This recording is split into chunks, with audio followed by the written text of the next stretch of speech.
আজকে আমরা চলে এসেছি চায়ের রাজধানী শ্রীমঙ্গল। তো এটি হচ্ছে শ্রীমঙ্গলের প্রবেশদ্বার। শ্রীমঙ্গল প্রবেশ করতে আপনারা দেখতে পাবেন এই চা কন্যার ভাস্কর্য। বাংলাদেশ ট্যুরিজম বোর্ড এবং শ্রীমঙ্গল প্রশাসনের পক্ষ থেকে জানানো হচ্ছে ওয়েলকাম টু শ্রীমঙ্গল।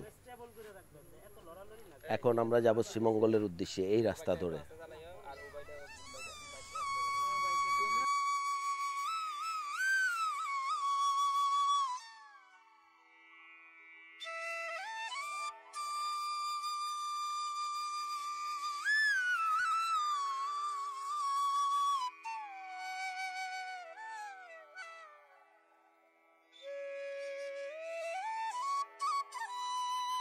আজকে আমরা চলে এসেছি শ্রীমঙ্গলের বাইক্কা বিল। বন্ধুরা, আমরা চলে এসেছি আমাদের এবারের গন্তব্য শমশেরনগর গলফ ক্লাব। চলুন এই দিকে।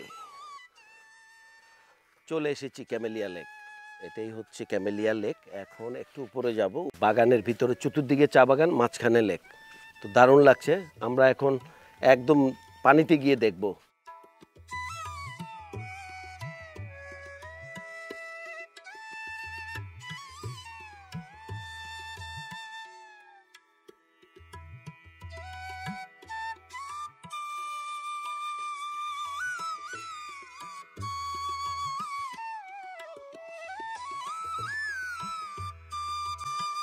বন্ধুরা, আমরা এখন মাধবপুর লেক থেকে চলে এসেছি নূরজাহান বাগান।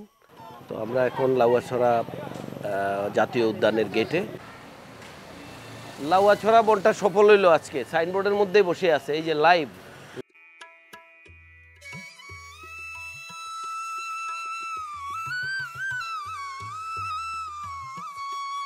এই যে বিভিন্ন জাতের চারা, BT 1, 2, 3, BT 4, BT 5। বন্ধুরা, চা গবেষণা ইনস্টিটিউট থেকে বিদায়। এখন যাব সাতকালার চা, নীলকণ্ঠ চা কেবিন। চলুন বন্ধুরা, শ্রীমঙ্গল আসবেন আর রমেশ রাম গৌড়ের সাতকালারের চা খাবেন না, তা তো হয় না।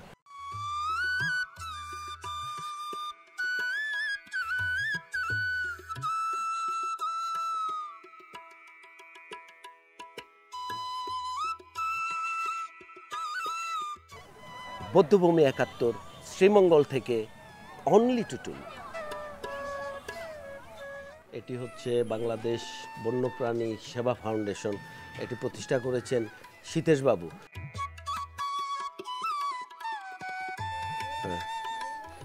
এই যে বদরগুলা মাছ খাওয়ার জন্য এসে ঘোরাফেরা করতেছে। হ্যালো বদর, থাকো, অনেক যত্নে থাকবা, ডেইলি কোনো কাচ্চারা খানা পাবা। আছে, উঠে দাঁড়াইলে মনে হয় এখানে আসবে। আমরা চলে এসেছি মৌলভীবাজার জেলার মনু ব্যারেজ এলাকায়।